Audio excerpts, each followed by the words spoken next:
മതി ഏട്ടാ ഇല്ല ഏട്ടാ.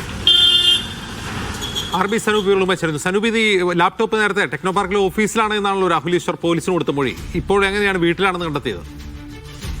ഈ ചോദ്യം ചെയ്തതിന് ശേഷമാണ് ഇപ്പോ രാഹുൽ ഈശ്വറിനെ ഈ ലാപ്ടോപ്പ് കണ്ടെത്തുന്നതിന് വേണ്ടി വീട്ടിലേക്ക് കൊണ്ടുപോയിട്ടുള്ളത്. ഇന്നലെയും ഈ ലാപ്ടോപ്പ് തന്റെ ടെക്നോ പാർക്കിലെ ഓഫീസിൽ എന്നാണ് ആദ്യം അറിയിച്ചത്. പക്ഷേ ഇപ്പൊ പോലീസ് വീട്ടിൽ കൂടി പരിശോധന നടത്താൻ വേണ്ടിയാണ് രാഹുൽ ഈശ്വറുമായിട്ട് തന്നെ പൗടിക്കോണത്തുള്ള വീട്ടിലേക്ക് പോയിട്ടുള്ളത്.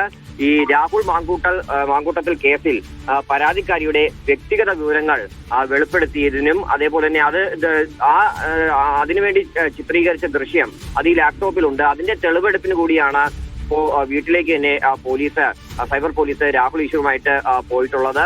ഈ ജാമ്യമില്ലാ വകുപ്പുകൾ പ്രകാരമാണ് നിലവിൽ രാഹുൽ ഈശ്വറിനെ പോലീസ് അറസ്റ്റ് ചെയ്തിട്ടുള്ളത്. IT ആക്ട് 43, 66, അതേപോലെ BNS 72, 75, 79 വകുപ്പുകളൊക്കെ തന്നെ ചുമത്തിയിട്ടുണ്ട്. ഇത് ജാമ്യമില്ലാ വകുപ്പുകൾ കൂടി ഇതിലുണ്ട്. കാരണം പരാതിക്കാരിയുടെ വ്യക്തിഗത വിവരങ്ങൾ വെളിപ്പെടുത്തിയതിനും സ്ത്രീത്വത്തെ അപമാനിച്ചതിനും അടക്കമുള്ള കാര്യങ്ങളുണ്ട്. അതേപോലെ തന്നെ ലൈംഗിക ചുവയോടുകൂടി പരാമർശം നടത്തിയതിനാണ് ഇന്നലെ BNS 75 വകുപ്പ് കൂടി ചുമത്തിയത്. നിലവിൽ ഈ അതിജീവിതയുടെ വ്യക്തിഗത വിവരങ്ങൾ പുറത്തുവിട്ടതുമായി ബന്ധപ്പെട്ട് 5 പേർക്കെതിരെയാണ് നിലവിൽ സൈബർ പോലീസ് കേസെടുത്തിട്ടുള്ളത്. അതിൽ 5ാം പ്രതിയാണ് രാഹുൽ ഈശ്വർ.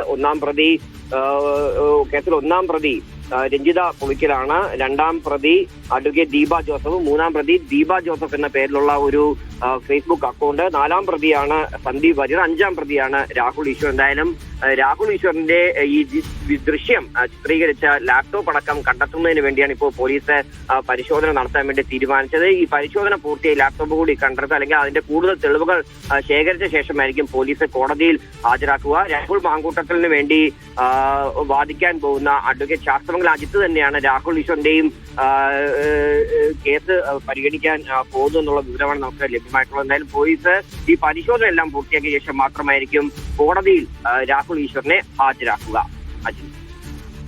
ശരി.